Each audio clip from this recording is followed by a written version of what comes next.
Hello, I am architect Ifeoluwa Osaid Bobo, creative director DC and I Focal. This video is based on tie-dye and our first technique will be pleating technique, which you are seeing right before you. Please, when you're trying this at home, ensure to use a natural 100% natural fiber material. You can use a cotton fabric, you can use linen or silk. So please enjoy the video and stay tuned with us. Welcome back to the class. This is practical class on fabric dyeing how to 101 at Tie and Dye Focal. You're welcome back to the class. Now, like I said earlier on, we'll be needing fabrics. The first thing we need is fabrics. So we need fabrics to for our training. I have my 100% fabrics, 100% cotton here. Please ensure that the material you bought is 100% cotton, because if it is half polyester half cotton, your dyeing process will be very fade. It will fade. When we are at the final result, it will be very fade. So ensure to get 100% cotton. What I have here is 100% cotton. So I have 3 yards of fabrics. I will divide the 3 yards into one yard, and each 1 yard I will divide it into four pieces. That is quarter. So that each quarter there will be a pattern on each quarter for our tie and dye. So that is what I will do now. I'll divide it now.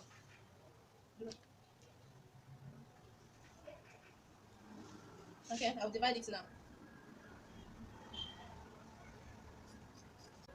So I have divided the 3 yards into one yard. This is 1 yard now. So your 1 yard, divide it into four. That is quarter. So divide your 1 yard into four. I will do that now so that we can get pieces to work on. Now I have divided my fabrics, my 1 yard into four. So we have quarter, quarter, quarter, quarter, quarter. So this is 1/4 of 1 yard, 1/4, another quarter. So each quarter there will be a design on it. But before we start the folding technique, you have to immerse your fabrics inside water so that um any starch from the factory on the fabrics can be removed, because starch is also a resist agent, so it will not allow our dye to penetrate evenly. So I already have 2/4 in this water, so I'm going to add another 2/4 to it. So I'll keep this one for we'll use that one later. So immerse it in water and ensure to rinse it very well. Rinse it very well to remove every starch from it. If it is an old cloth, ensure to wash it to remove any oil or stain from it, because they won't allow the dye to penetrate evenly. So I'm squeezing it out now. So I have the four fabrics, the quarter that I have cut out from 1 yard. So our first technique, like we said earlier on, is going to be folding, the pleating technique. Working on 3 or 4 yards, you have to fold your fabrics in accordion order. What do I mean accordion order? I mean like zigzag, like the way it is being folded from the market. Like when you buy Ankara or Guinea brocade, there's a way they fold it. They fold it in one yard. So that is accordion order. You first fold. Let's assume this is 3 yards. You first fold the first 1 yard on the other 1 yard. Then the remaining 1 yard will come to the back. So that is accordion folding. So whenever I mention accordion folding, it means you folding in a zigzag pattern. So this is it. This is accordion. Folding in a zigzag pattern. Folding in a zigzag pattern.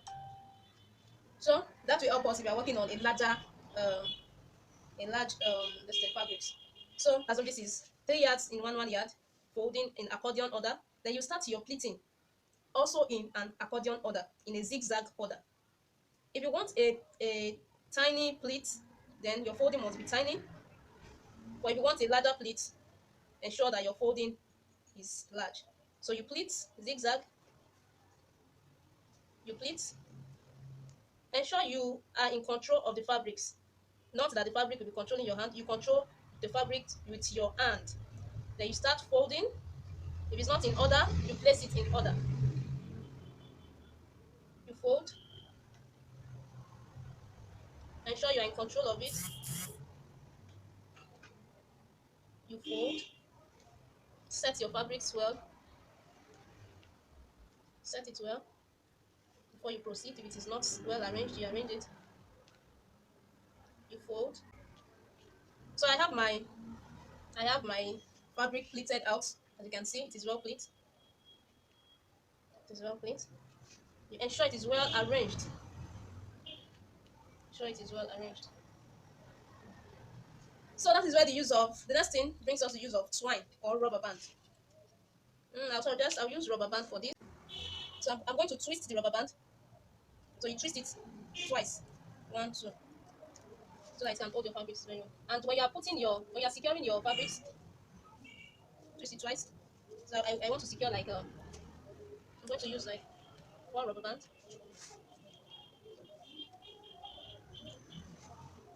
Use 4 rubber bands. I'll still secure it tightly because it must. Yeah, I think 3 is okay. I use 3 rubber bands. You just want to go crazy with it. You can shift it to okay. So we use 4 rubber bands to secure areas where we do not want dye to penetrate in. So I'm going to secure it tightly so that dye will not penetrate inside those areas.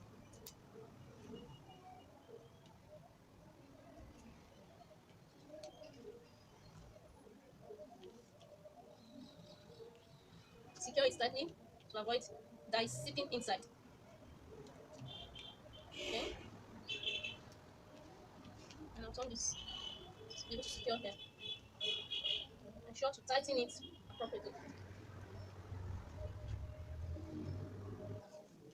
So it is, I am through securing the fabric with rubber band. So ensure you divide it evenly. I use 4 rubber bands to divide it evenly. Ensure it's divided evenly. So in this stage, in the wet stage, I'm going to dye this fabric in wet stage because if you dye it in dry stage, your dye will not travel. The traveling of your dye through the fabric will be very slow and it will not dye evenly. So the reason why you wet your clothes, your fabric, is to remove any dirt or any starch on the material and to also allow easy penetration of dye through the fabrics so that you can have an even distribution of dye on the fabric. So I'm going to set this aside now so that I can fold another pattern. And another way to fold this is you can divide it into two like this.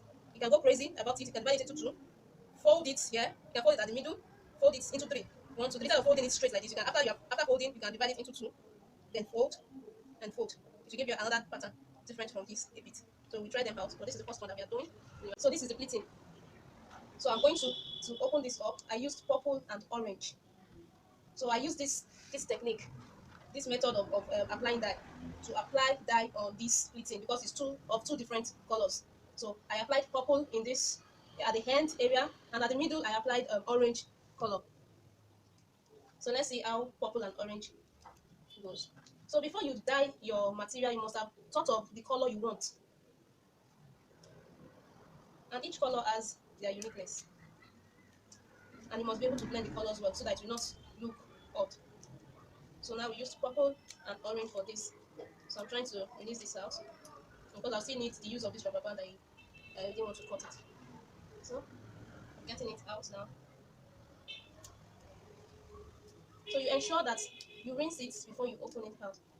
It is very important you leave your dyed fabric for hours for the color to come out bright. Now this is what we have for uh, so as it is now. I will rinse it again, and I'm still going to spread it out. If you're working a larger material and you want to starch it, you can after rinsing you have prepared your starch and you just immerse it inside the starch and you go and spread out your fabric in a cool area, not a sunny area, just very cool that will still allow the fabric to dry. Now this is purple and orange. This is the pleating method. You can see the areas where we use the rubber band. This area, here and there. We use 4 rubber bands. So the areas where we put rubber bands, we draw the lines. We draw the lines out for us. So this is not the final color. When it dries, the color may not be as dark as this. It will brighten it will brighten out a bit. It will fade out a bit, just a bit. So the color will not be like this. It will fade out a bit. So I will drop this. This you have seen the design. You have seen how it came out. So this is what we have. We have come to the end of pleating technique. and it came out beautiful. So ensure to use 100% cotton fabric or linen to get the best result. So now we've come to the end of the training. If you love our video, subscribe to our channel or follow us on Instagram, dc_tie_and_dye focal. Thank you for watching.